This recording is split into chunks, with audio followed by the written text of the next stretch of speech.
Now, let's rewind to 2020 to the BMW Championship at Olympia Fields.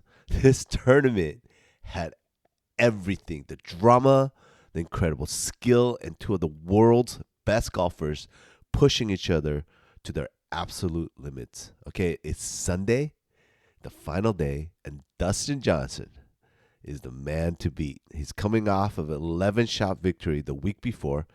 He's leading the FedEx Cup ranking and seems untouchable. But golf is unpredictable, right? And Jon Rahm has been quietly climbing the leaderboard all weekend. And despite this I think he got a 2-stroke penalty the day before picking up his ball without marking it.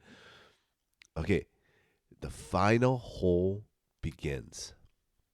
And Dustin Johnson faces a daunting 45-foot birdie putt on the 18th green. Okay, the odds of sinking this is slim. But this is DJ we're talking about, one of the most clutch players in golf. He lines up the putt, strikes it perfectly, and watches as a ball glides down the ridge and drops into the hole. The crowd, well, what crowd there was during the pandemic, just few people, erupts, okay? But story isn't over. While DJ celebrates forcing a playoff, okay, Rahm is on the practice range preparing for a scenario that seems almost impossible just moments ago, and then comes his moment. On the playoff hole, back into the famous 18th, Rahm faces a putt that is somehow even more difficult than what Johnson just did. A mind-boggling 66 feet and 5 inches, okay?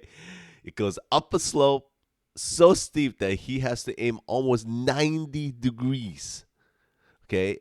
And if it sounds impossible, because it practically is, but Rahm, okay, stays calm, takes a deep breath, trusts his read, and sends the ball rolling. And what happens next feels like it's straight out of a movie. The ball climbs the ridge, turns, and starts picking up speed down the slope.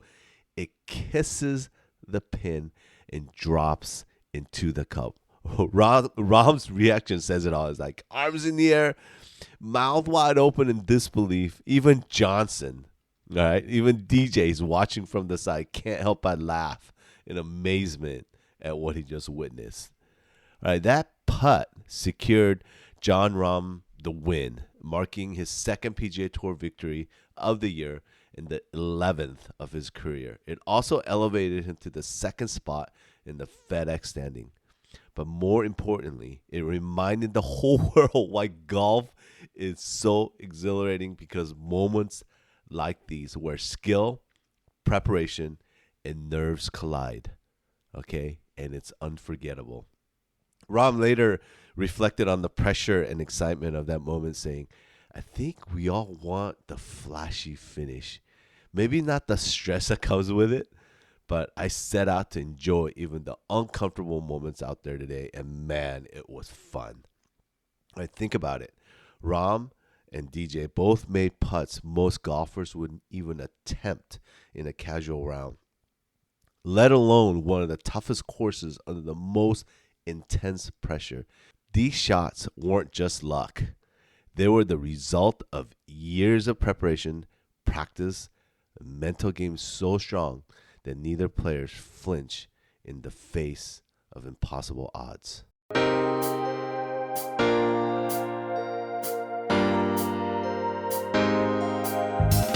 Hey, this is Hanju Lee, and you're listening to Better Golf Academy. I'm here to share the best secrets of improving your score without swing tips. It's all about strategy and your mental game. So you ready? All right, let's go.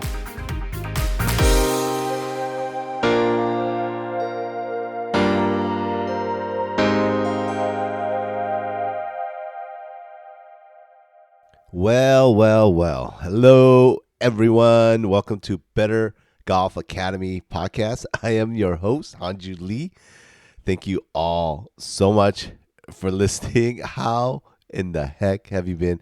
And yes, I am back after a long break. I stopped this podcast after 14 episodes when the pandemic hit in 2020. You guys remember the pandemic? 2022, what a crazy roller coaster of a ride we've all been on. The interesting thing was, I thought to myself, dude, no one cares about golf right now. The world is in chaos. All sports are shut down and people are losing their loved ones. My focus and attention was definitely not on golf during that time. And so I decided to take a break. And was I wrong? The biggest surge of new golfers hit the local driving range and eventually onto the course during the pandemic. It was one of the only entertainment available that was safe since it was outdoors, and I feel like I missed this window of opportunity to keep the podcast going, but that's okay. Here we are. For me personally, since then, I doubled down on my focus and really made some strides towards creating a brand for Better Golf Academy and pouring out my efforts towards golf. I cut like 3 strokes off my handicap. I've been playing. I've been improving. And you know what the good news also is for me is so many of you have messaged me and wanted me to keep recording episodes. And on the personal level, I was itching to talk about all the things I was learning. So, dude, welcome to episode 15. Let's go. So the beginning crazy story of DJ versus Jon Rahm. Okay. Hey, what's the point? I'm glad you asked because here's the thing. What I'm about to tell you isn't going to miraculously help you make a clutch 6-foot putt, nor help you win a nail-biting playoff situation. But what happened there is something we need to break down and talk about because, dude, how does something like this happen? And not only that, how does it keep happening, especially in sports? Because what I'm about to teach you will help you better prepare yourself to put your best effort and not regret your crappy effort and not even giving yourself a chance because you were too freaked out, okay, or nervous or fearful of the outcome. This brings me to this insane sports moment that had lived rent-free in my head, okay? Basketball fans will know this. Do you remember Derek Fisher from the Lakers? A miracle shot in Game 5 of the 2004 Western Conference semifinals. The Lakers, stacked with the legends like Shaq, Kobe, and Karl Malone, were facing the Spurs. And it's the final seconds, and Tim Duncan sinks an off-balance jumper over Shaq, giving Spurs a 1-point lead with only 0.4 seconds left. Okay, let me repeat that. 0.4 seconds left. What can you do in 0.4 seconds? Okay, that's not even enough time to blink, let alone win a game, right? So, anyway, Gary Payton inbounds the ball to Fisher, who catches it, spins and fires, and it's a prayer, but the prayer sometimes gets answered because ball swishes through the net and Laker wins. Absolute chaos.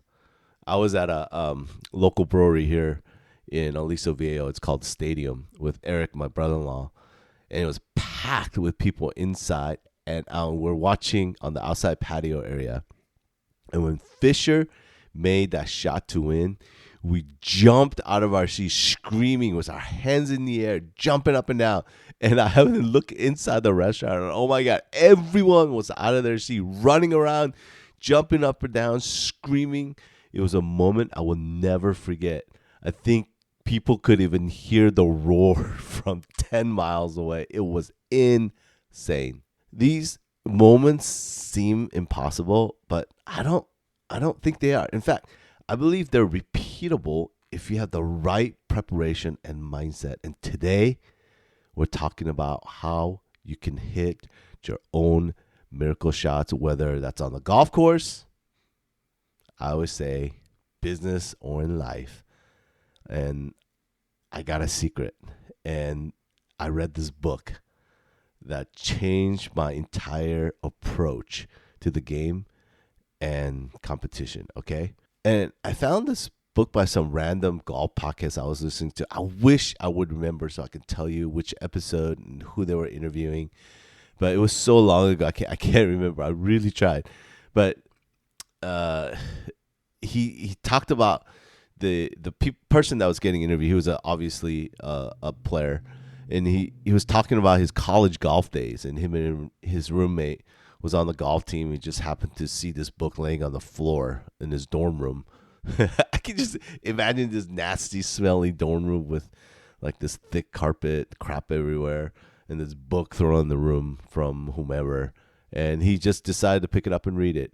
And he said the crazy thing was he finished the book right before an upcoming tournament, and he implemented some of the stuff that he learned, and he ended up winning the tournament. Okay? So after that, he told his roommate about it, and his roommate read it. And his roommate, he won his next tournament. Okay, this is a true story. He was totally telling us the story on the podcast.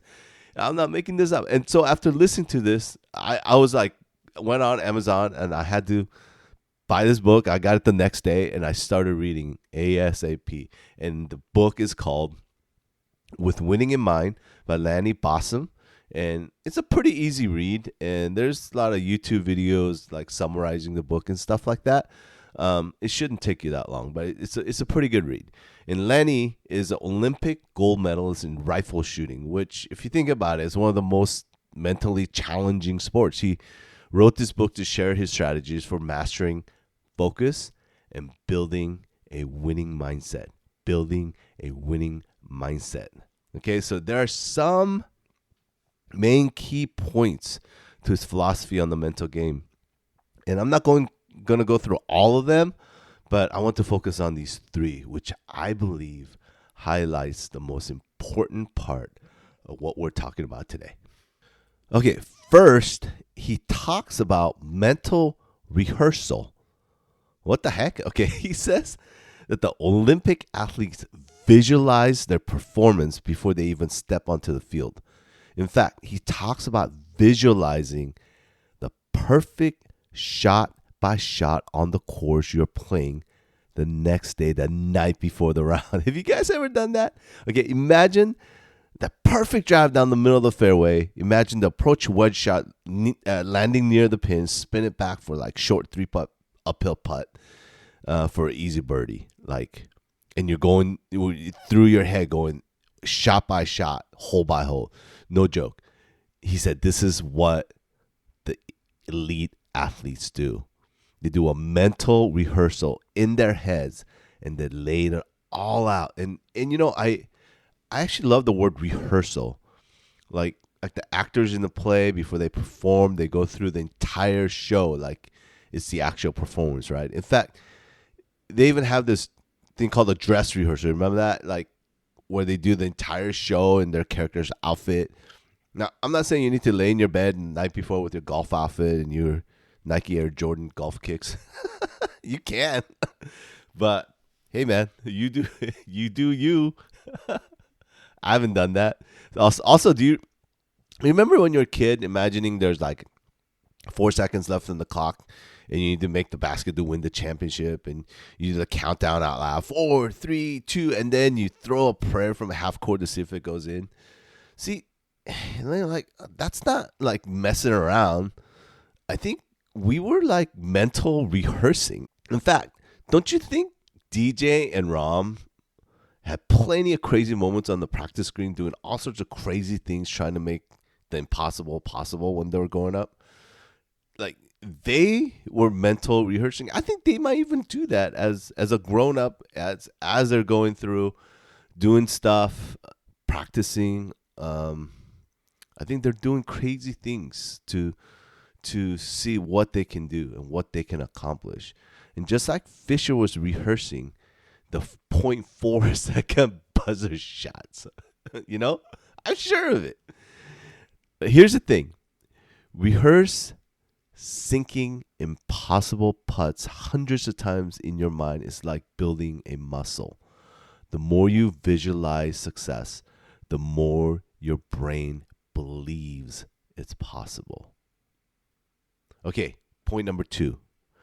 Second, Lanny emphasizes positive self-talk. Yeah, okay. Positive self-talk. Yeah, I heard this before. Positive thinking, positive mindset, blah, blah, blah. No, dude, this is real. Listen to your inner voice during the round. What is your inner voice saying? Is it tearing you down? Are you sabotaging yourself? When you miss a short birdie putt, what do you say to yourself? Yep, figures. Freaking choked again. Frick. Or are you like, that was close and I'll get the next one? All right, see the difference? Okay, that sounds super cheesy, all right, but it works. I've seen it firsthand. Listen to your inner voice, be kind to yourself. And I don't know if this applies with this concept or not, but I hear about posture, right? Always having your head up and pose your perfect finish, even though you pulled your shot left, OB. Like, pose your perfect finish like you hit the best shot ever. It teaches you to mental rehearsal, and it programs your inner voice to stay positive. All right? All right. Those two things. Lanny talks about it, and it helps people. Okay, the third thing, I always save the best for last. So Lanny says this, point number 3. He says this. You ready? The more you focus on the outcome, the harder it is to achieve. All right, let's repeat that. The more you focus on the outcome, the harder it is to achieve. Okay, let's think this through. Because I hear this all the time during post-interview, and the player goes, I was just focusing on my process, not caring about the outcome, being in the moment and executing what's before me at the moment. Okay, but now I understand this a bit more when I listen to this quote. Okay, can you imagine Jon Rahm thinking about hoisting a winning trophy before he even made the putt? Or can you imagine Jon Rahm thinking about his miserable travel home, knowing he lost the playoff and worrying about what the media would say about him? Another choke. Okay.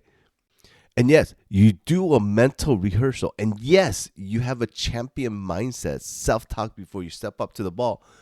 But what happens, right? You have no control over it other than what's before you. So don't focus on the outcome. Focus on the process. And here's the thing. For most of all, what is our outcome that we focus our mind and attention on when we play golf? What is our focus? The score. Okay?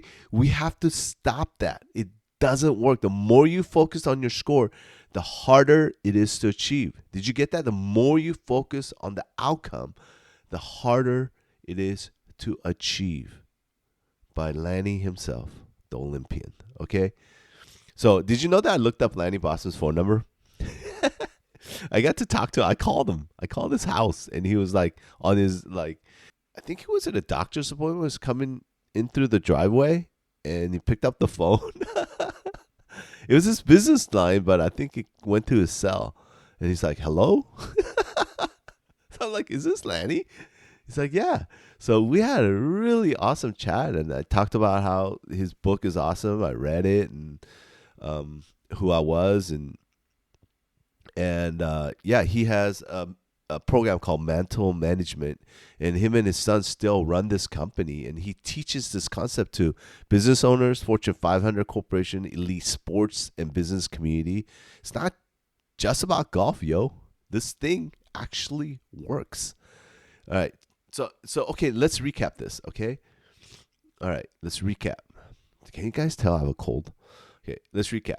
Number 1, use mental rehearsal to prepare for the big moments. Remember that? Okay? You don't have to do a dress rehearsal, but a mental rehearsal to prepare for the big moments. Know it, visualize it, have everything prepared mentally. Number 2, control your self-talk to stay confident under pressure. Be kind to yourself, okay? Number 3, focus on the process, not the outcome. I don't care about the score. I don't care. I don't care if it's your birdie putt. I don't care. Focus on the process. Read your putt, or figure out your line and execute a good swing. And whatever happens, happens. Okay, mastering these 3 skills will prepare you for your own miracle moments, whether you are sinking a putt, pitching a deal, or even getting through a tough day. Before we wrap up, I'll share my own story of how this book helped me. Some of you know that I'm pursuing a second career in golf, and in order to get into the PGA PGM program as a golf professional, not a professional golfer. I'm not playing professionally, but getting into the professional world of golf, you have to pass this thing called a PAT. It's a player's ability test. It's a grueling 36 holes to qualify, and a specific score is required to pass. And I know I talked about this before. For me, I had to shoot 158. Okay, that's like 79. So it's not crazy hard. But I failed 8 times. Did you hear that? Okay, I failed 8 times. I've gotten close to several strokes, but I failed nevertheless 8 times. Okay, so I got this book. I read it with winning in mind, and I decided to stop keeping the score in my head during the round. Okay, I took his advice and not focusing on the outcome, but focusing on the process. Okay, finally, on my 9th try of the PAT, on the 18th hole, I sunk a 6-footer to shoot exactly 158 to pass. And here's a funny thing. I had no idea, because I was just giving my best to each shot, each step, because whether I passed it or not, I wanted to go home knowing that I put my best effort to each shot, despite the outcome. So I called my wife, and I said, I passed. And she screamed in jubilation on the other line. I'll never forget it. And I think she was prepared to encourage me and tell me, hey, there's always the next month or whatever. But I think I certainly didn't think she expected the news. She also didn't know that I read this magic book and figured out the magic formula, right? Anyways, it kind of feels good to be back on the air. I'm hoping to do a lot more to really grow this brand. And like I said, work really hard to help you improve your game without giving you swing tips. That's the thing. This podcast is dedicated to help you improve your game without giving you swing tips. Why?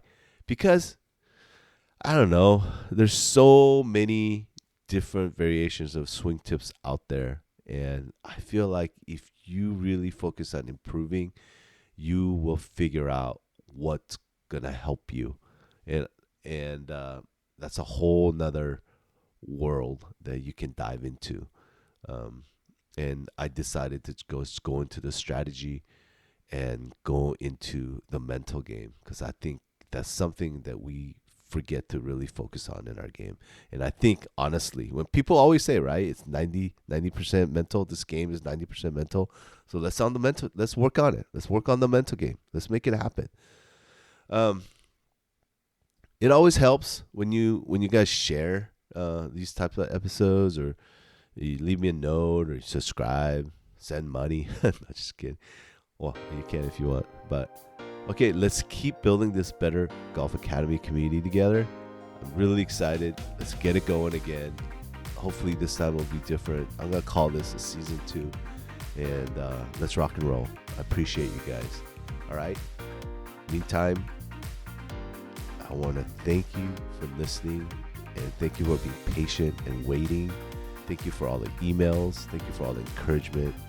And thank you for listening to Better Golf Academy. I really appreciate you being here. All right, be awesome, and bye for now.